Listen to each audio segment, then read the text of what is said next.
Vanakkam. It's all very fine to learn how to manage fractures, but the real challenges occur when there is a gap in the bone which needs to be reconstructed. The need for bone reconstruction is not only in trauma but also in conditions like tumors, infections, and even in some congenital conditions of the hand. We can always take a bone graft from the patient himself and use it for the reconstruction. But this will entail another surgical procedure with its attendant complications. So, do we have any alternatives? Yes, we do. We shall see the basics of all these bone grafts and bone substitutes in this video.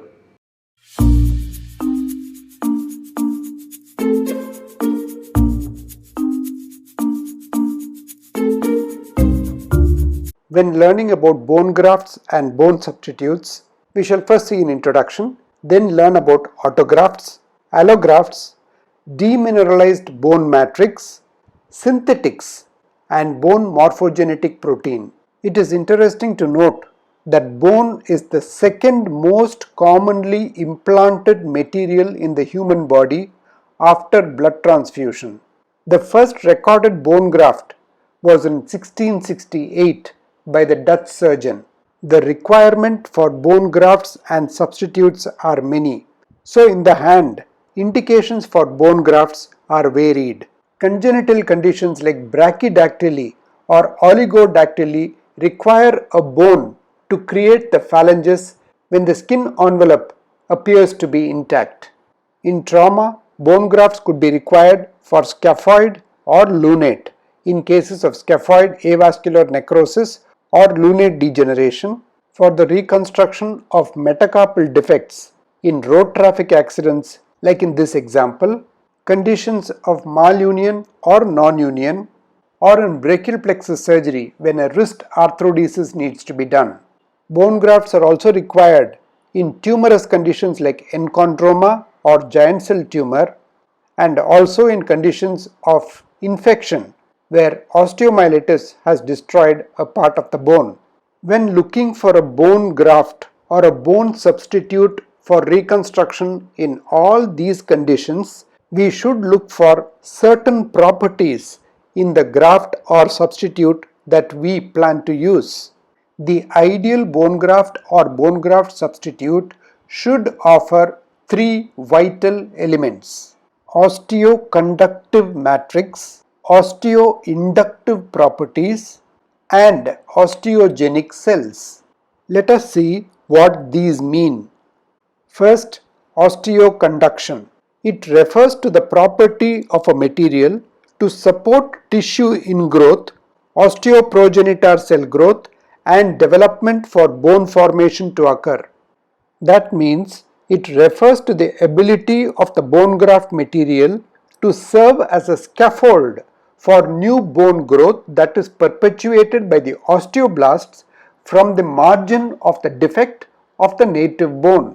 This is possible even in synthetic materials due to the proper bonding of bioactive chemicals like beta tricalcium phosphate in implants, which can be used as bone substitutes since they allow osteoconductivity. So perhaps we can say that the least characteristic that can be expected in a bone graft or a potential bone graft substitute should be osteoconductivity. That is, it should at least act as a scaffold for the native bone to grow in.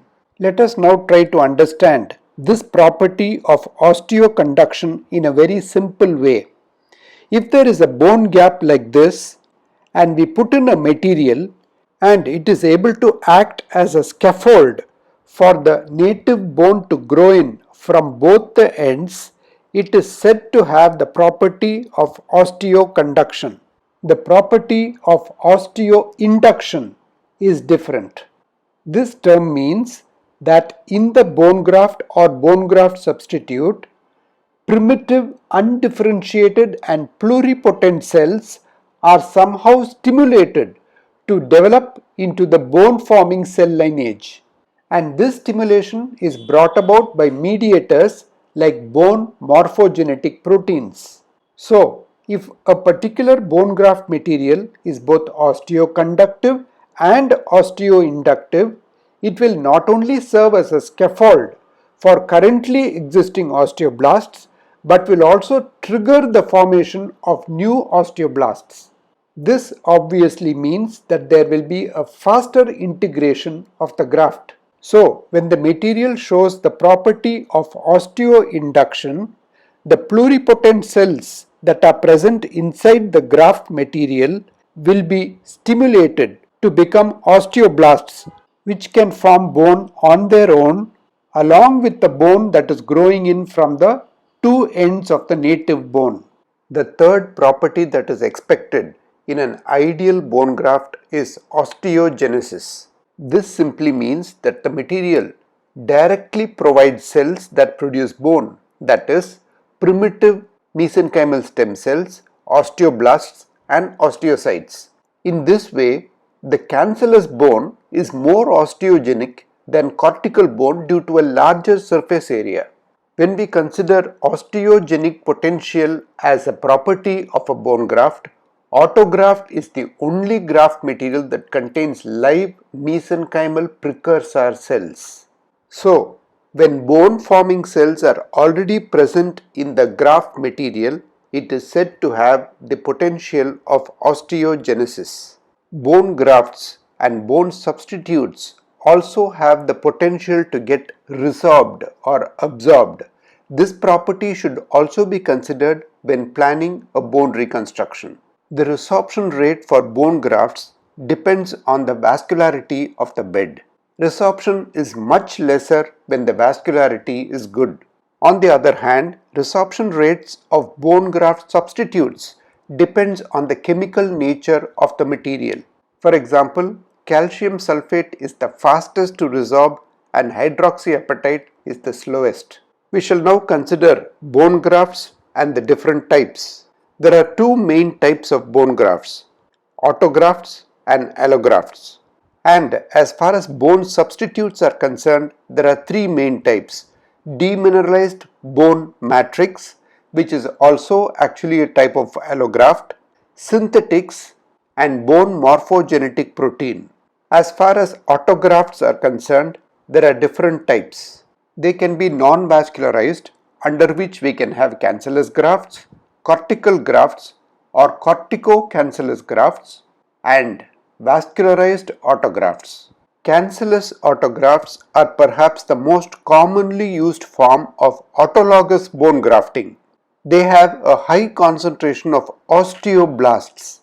This means that they are highly osteogenic and osteoinductive. The large trabecular surface area encourages revascularization and incorporation at the recipient site.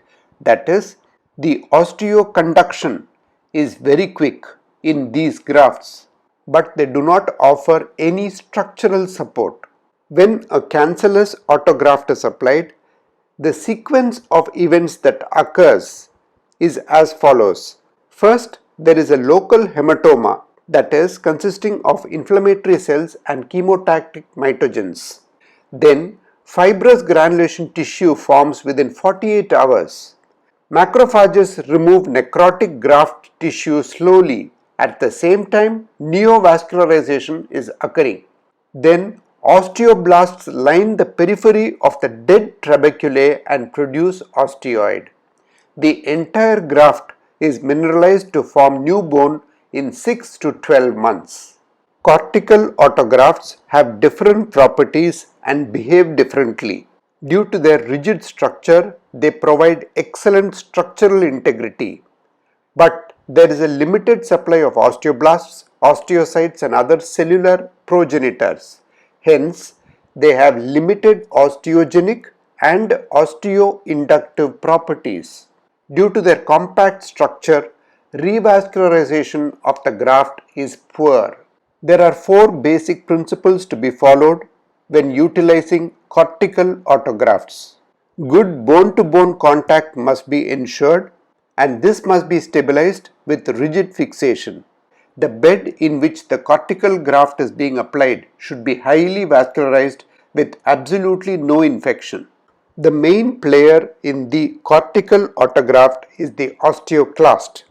An incorporation of this type of bone graft occurs through a process known as creeping substitution.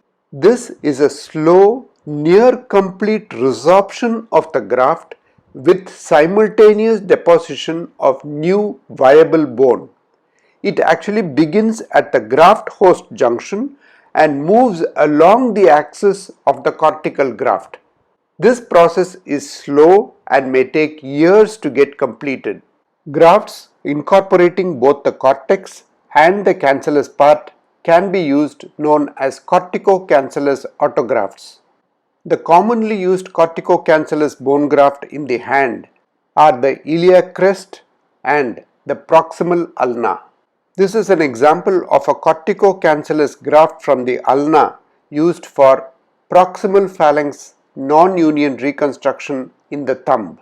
The harvested graft fixed between the ends of bone after preparation and the final result.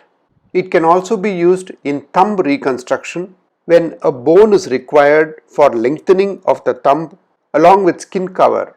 Here the harvested ulna cortico-cancellous graft has been pegged rigidly onto the stump of the proximal phalanx and flap cover provided. At the end of 1 year, we can see how the graft has been incorporated into the reconstructed thumb. Apart from these grafts that we have seen, which were non-vascularized, we have got an entity known as vascularized autografts. So these grafts have their blood supply preserved, that is both the arteries and the veins. This can be ensured in two ways. The vascularized bone graft can be transferred in a pedicled manner or by microvascular anastomosis to nearby vessels at the recipient site. So for a small bone gap like this, a portion of bone which is in the neighborhood of this defect can be harvested along with its artery and vein and transferred to the defect. In hand surgery, the commonly utilized pedicled vascularized grafts are the distal radius grafts for carpal bones reconstruction, like for scaphoid avascular necrosis or Kienbock's lesion. However, when we need a larger vascularized autograft of bone, we can harvest a bone along with its blood supply, bring it to the recipient site and anastomose the vessels to the artery and vein at the recipient site and re-establish the blood flow to the autograft. Fibula bone graft based on the peroneal vessels and the iliac crest based on the deep circumflex iliac vessels are the commonly utilized vascularized bone grafts based on microvascular anastomosis. In this example, the reconstruction of the bone, which consisted of multiple metacarpal loss, has been done using vascularized fibula with microvascular anastomosis. Though technically a little more demanding, the advantages of the vascularized autografts are that the graft's osteocytes and osteoprogenitor cells are completely preserved. So healing occurs not by creeping substitution that usually occurs in cortical grafts, but by primary or secondary bone healing. Hence, vascularized bone grafts heal like how fractures heal. The other advantage is that the initial loss of graft strength, which is seen with non-vascularized cortical grafts, does not occur here. Allografts refer to bone grafts obtained from a cadaver and inserted after processing. This processing consists of two parts: the removal of soft tissues and cells done with chemicals like ethanol, and sterilization of the graft done with gamma irradiation for bacterial, fungal and viral sterilization. These procedures affect the graft's biologic properties in a dose-dependent manner.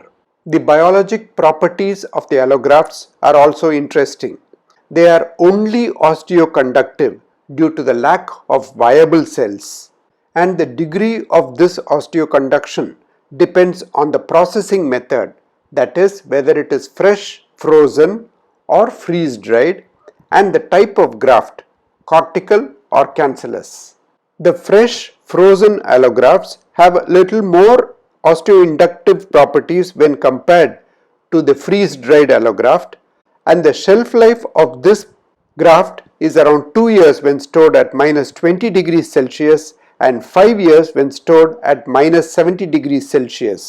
On the other hand, the freeze dried allograft has reduced immunogenicity due to the processing, and this elaborate processing, though it maintains the osteoconductivity, it reduces the osteoinductivity, provides the least structural integrity, and at the same time the risk of viral transmission is least, and the shelf life of the freeze dried allograft is indefinite.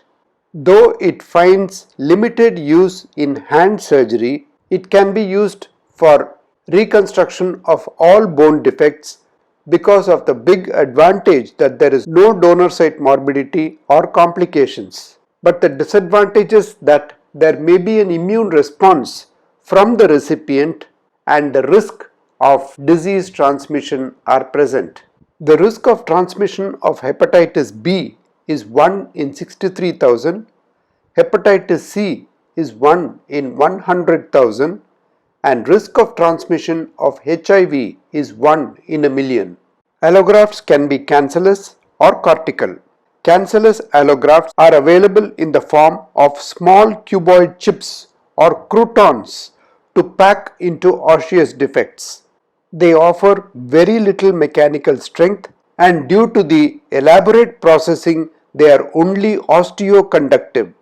When the cancellous allograft is applied, there is a local host inflammatory response at first, leading to the production of an encapsulated layer of fibrous tissue around the graft. This makes it difficult for new osteoid and bone formation. Cortical allografts provide rigid structural support, are easily available, can be used to fill large defects, and allow for early weight bearing, especially in spine procedures. And the process of cortical allograft incorporation is an initial inflammatory cascade, as we have seen, and then creeping substitution. We shall now see what demineralized bone matrix is and how it works. It is a type of allograft. As a matter of fact, it can be considered the only type of allograft that has good osteoinductive capacity. It was discovered by Urist in 1965. It is prepared by acidic extraction of bone matrix from allograft. This process removes the minerals and leaves the collagenous part, that is type 1 collagen and non-collagenous structure. It also retains the proteins, especially bone morphogenetic protein. It is a readily available and popular form of bone graft which can be admixed with cortical or cancellous bone chips to confer additional osteoinductive properties. So, demineralized bone matrix has got osteoconductive properties but does not provide structural support.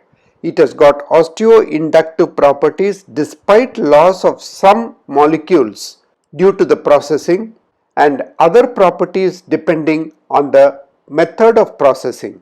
Synthetic bone substitutes offer a good alternative to autografts and allografts. These synthetic substances can be present in various compositions in the form of powder, pellet or putty. The composition could consist of calcium sulfate, which has the fastest resorption, calcium phosphate, tricalcium phosphate, or coralline hydroxyapatite, which has the least resorption. Obviously, because no cells are present, synthetic substitutes have only osteoconductive properties. But as far as the outcomes are concerned, level 1 evidence shows that calcium phosphate bone substitutes allow for bone defect filling, early rehabilitation in distal radius and tibial plateau fractures. The advantages of synthetic bone substitutes are the wide availability, comparatively low cost, and the absence of donor site morbidity. And most importantly, there is no risk of viral transmission. The role of bone morphogenetic proteins in bone reconstruction is quite significant.